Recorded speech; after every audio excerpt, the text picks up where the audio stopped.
Next is duty versus law. Antigone's prime issue of conflicts is these three sets of parents. Antigone is a strong lady, stands for the individual conscience and the divine law, whereas Creon, the new king of Thebes, stands for the state, law and human law. As an individual, Antigone is morally obliged to give a proper burial to her brother, to whom the state has denied the burial. Her conscience urges her to do what is right and not to follow what others say is right.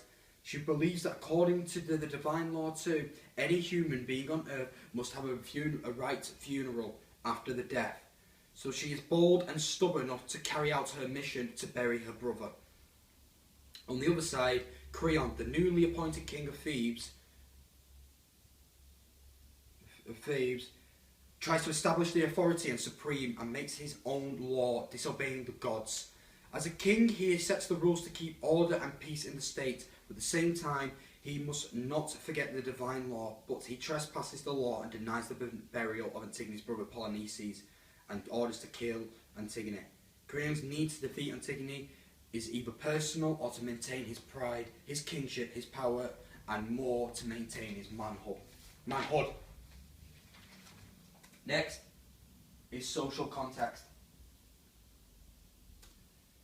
Who was Antigone performed for? It was performed at the festival of Dionysus.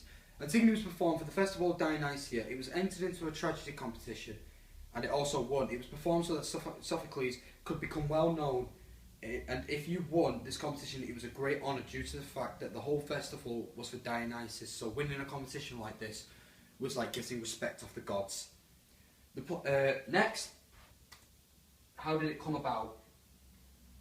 The play came about by Sophocles wanting to make a change in the democracy life of the Greeks. He wanted to show the city that it should not be ruled by a dictator. He wanted to show people they should be thinking for themselves. He wanted them to think about what would they do in situations like this. How would this make you feel? What would your actions be? These were the things he wanted the audience to think about, and this changed how people thought.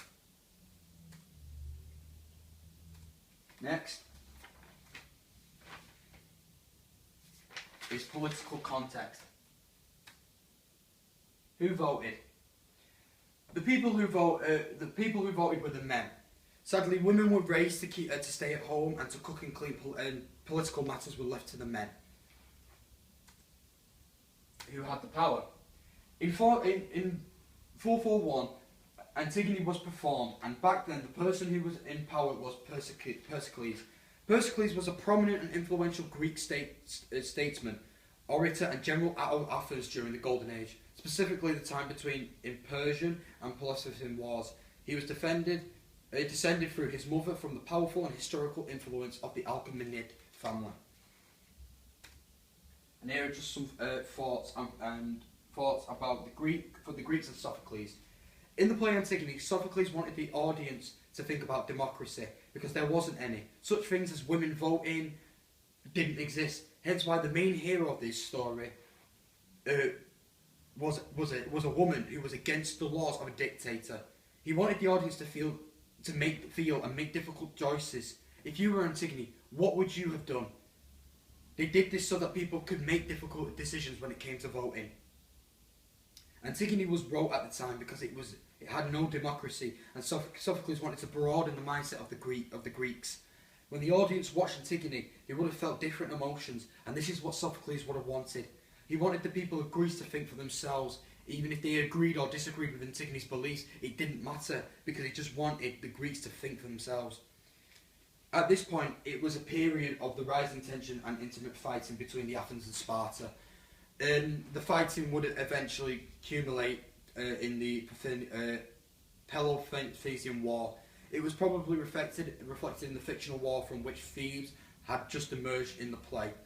On a cultural plane, though, philosophy was becoming increasingly popular. However, the teachings of sophists were often at odds with religious beliefs, and this created a tension which is reflected in the play Antigone. In the view, Creon represents Sophistus, godless and concerned with rationality, whereas Antigone represents the traditional values, piety and compassion. And lastly, Here we have a scale of the people who mattered, who were important. We had the male citizens, then politicians, soldiers, and others. Next, we had women and children, and lastly, slaves. This has been my presentation on the journey of Greek theatre. Thank you for listening.